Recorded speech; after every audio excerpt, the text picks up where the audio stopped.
In this video, guys, we shall be taking a look at the 2003 action thriller SWAT, S.W.A.T. So without further ado, let's get into this movie review. Let's get into it.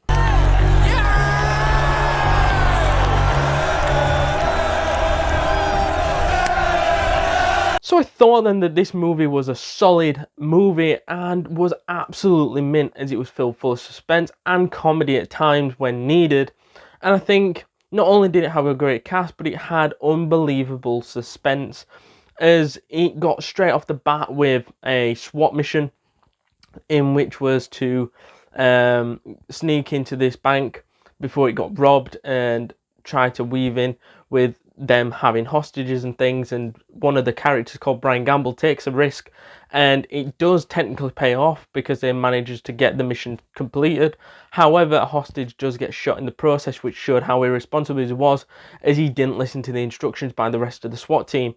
And to me, that just showed that, oh shit, we're in for a movie here, because straight off the bat we were introduced to what the SWAT team is and why it is used in this particular manner, as it stands for Special Weapons and Tactics. And I think that just didn't symbolise Special Weapons and Tactics, as there was no tactics for what Brian Gamble did. On this, I think that it was great how they focused on a different type of just an ordinary cop. Not like we've seen in likes of 20 Jump Street. Obviously that covered undercover cops. Ride Along, in which covers just being a normal copper, being allowed to be free and hunt down his target and things like that. Moving on, I thought the main villain, Brian Gamble, who would have guessed it, the guy at the start of the movie that didn't listen to instructions and got fired, alongside his partner, which was Colin Farrell's character.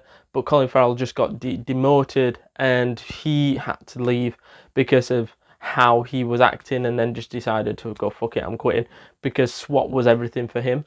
Although Brian Gamble manages to sort of get his revenge in this movie, as he ends up busting out a convict out of the SWAT team car because he is offered 100 million to do so. So in a way, he manages to not only nearly get revenge on the SWAT team, but nearly walk away with 100 million pounds, in which was a win-win for him.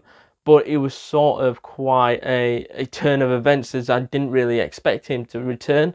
However, he made a great villain, and I loved how mint it was to see Jeremey Renner play that character, as I'm used to seeing him play Hawkeye.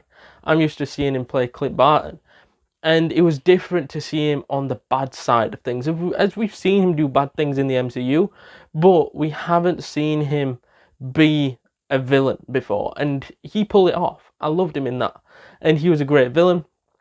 I think he showed how revengeful he was, and he's mint as Hawkeye, and he was mint as this, and I would like to see him sometimes become that villain in other movies. However, I do think the best part of this movie, even though it's not the best part of the movie technically, because it's not all the action sequences and everything like that, I really enjoyed Hondo being the leader of the SWAT team, picking out his team and finding out who he wants in his team. And yeah, I thought that was brilliant, as it reminded me a lot of Nick Fury out the Avengers, and I thought that was amazing.